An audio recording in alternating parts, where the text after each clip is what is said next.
Oke, pada hari ini kita akan bahas mengenai materi kelangkaan.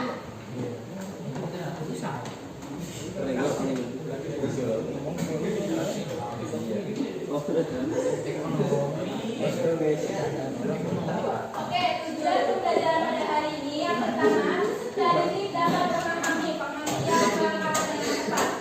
Lalu yang kedua, peserta didik dapat menyebutkan ciri-ciri kelangkaan dengan tepat. Lalu yang ketiga, peserta didik dapat mengidentifikasi ciri-ciri kelangkaan dengan tepat.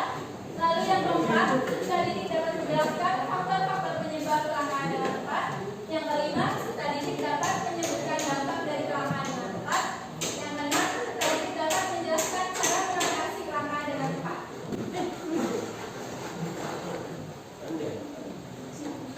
Di sini ada video ya, coba kalian pahami.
Ya, ada yang bisa ngejelasin video itu? Video apa?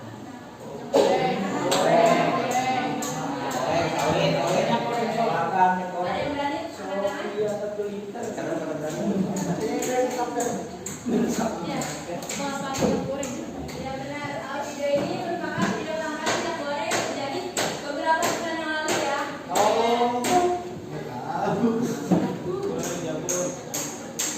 Apa sih yang dimaksud dengan kelangkaan itu? Kelangkaan adalah suatu keadaan yang dimana terjadi ketidakseimbangan antara kebutuhan manusia yang banyak sementara barang dan juga daya belinya itu yang terbatas.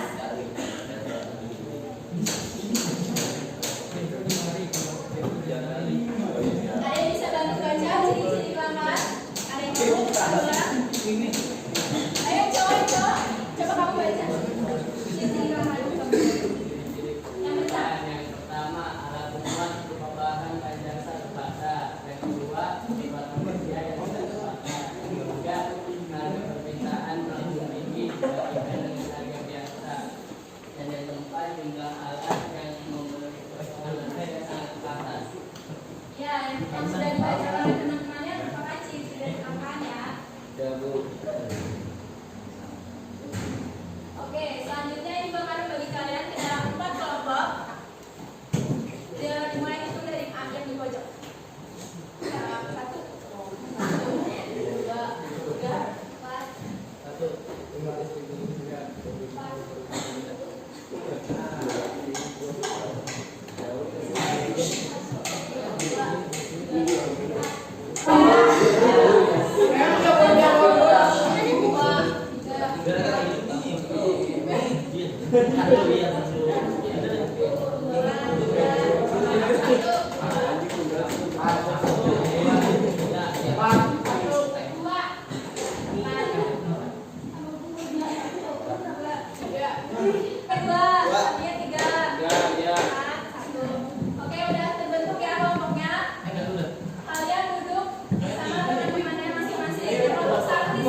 Baik, jadi setelah adanya pemaparan materi dari kelompok masing-masing, Ibu akan membahas sedikit mengenai jenis-jenis kelangkaan yang telah dibahas oleh kelompok 1. Jenis-jenis kelangkaan itu ada kelangkaan sumber daya manusia dan ada kelangkaan sumber daya alam. Kalau kelangkaan sumber daya manusia itu karena terjadinya kekurangan tenaga kerja pada sebuah perusahaan. Kekurangan ini dapat berarti kuantitas atau yang menunjukkan jumlah fisiknya, namun dapat juga kurangnya kualitas, seperti kemampuan berpikir atau keterampilan. Sedangkan kelangkaan sumber daya alam yaitu sebelum dipergunakan, sumber daya alam itu harus dieksplorasi terlebih dahulu agar dapat dimanfaatkan. Jika dimanfaatkan terus-menerus, pasti persediaannya akan semakin menipis.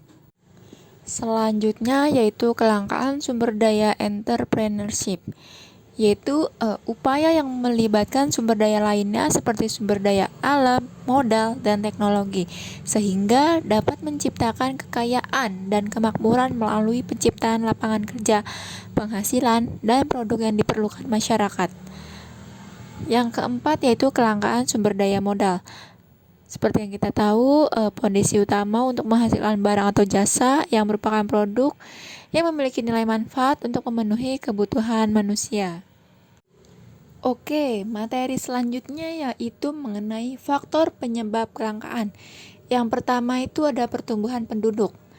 Pertumbuhan penduduk yang semakin cepat tanpa disertai proses produksi suatu alat pemuas kebutuhan yang memadai dapat menyebabkan terhambatnya proses pemenuhan kebutuhan hidup manusia. Lalu faktor yang kedua yaitu perbedaan letak geografis. Kondisi alam di setiap belahan bumi ini tidaklah sama ya. Setiap wilayah itu memiliki karakteristiknya masing-masing. Lalu yang ketiga yaitu bencana alam. Faktor penyebab kelangkaan yang tidak dapat diprediksi oleh manusia yaitu bencana alam. Materi selanjutnya mengenai dampak kelangkaan. Dampak kelangkaan yang pertama yaitu kenaikan harga. Jadi jika permintaan lebih besar dari ketersediaan sumber daya, maka harga akan melambung tinggi. Lalu dampak kedua yaitu pengangguran yang meningkat. Kelangkaan alat pemuas kebutuhan menyebabkan perputaran roda ekonomi tidak berjalan dengan lancar, sehingga banyak hal yang tidak dapat terpenuhi, termasuk pula ketersediaan sumber pembiayaan untuk tenaga kerja. Lalu dampak yang ketiga yaitu angka kemiskinan bertambah. Minimnya sumber daya yang mampu menghadirkan daya beli berdampak pada ketidakmampuan untuk memenuhi kebutuhan hidupnya. Baik, untuk materi terakhir yaitu cara mengatasi kelangkaan. Yang pertama yaitu dengan menyusun skala prioritas. Yaitu untuk memenuhi kebutuhan hidupnya, manusia perlu membuat perencanaan. Perencanaan ini disusun berdasar prioritas, dari mulai yang penting hingga yang tidak penting. Lalu cara yang kedua yaitu dengan menghemat penggunaan sumber daya alam. Meski hasil alam ini berlimpah, namun jika pemanfaatnya tidak dibatasi, maka lambat laun akan menipis dan kemudian akan habis. Manusia diharapkan bijak dalam memanfaatkan sumber daya alam ini, bukan mengeksploitasi secara berlebihan. Baik, materi untuk hari ini telah selesai. Kesimpulan pada pembelajaran pada hari ini yaitu kelangkaan adalah suatu keadaan di mana terjadi ketidakseimbangan antara kebutuhan manusia yang banyak, sementara barang dan sumber daya jumlahnya yang terbatas. Juga kita pada hari ini mempelajari mengenai ciri-ciri kelangkaan, jenis-jenis kelangkaan, faktor-faktor penyebab kelangkaan, dampak kelangkaan, dan cara mengatasi kelangkaan. Baik, untuk kelasnya mari kita pimpin doa. Berdoa selesai, kurang lebihnya mohon maaf. Wassalamualaikum warahmatullahi wabarakatuh. Untuk minggu depan kita akan membahas mengenai hukum permintaan dan penawaran. Jangan lupa dibaca bukunya ya anak-anak. Assalamualaikum.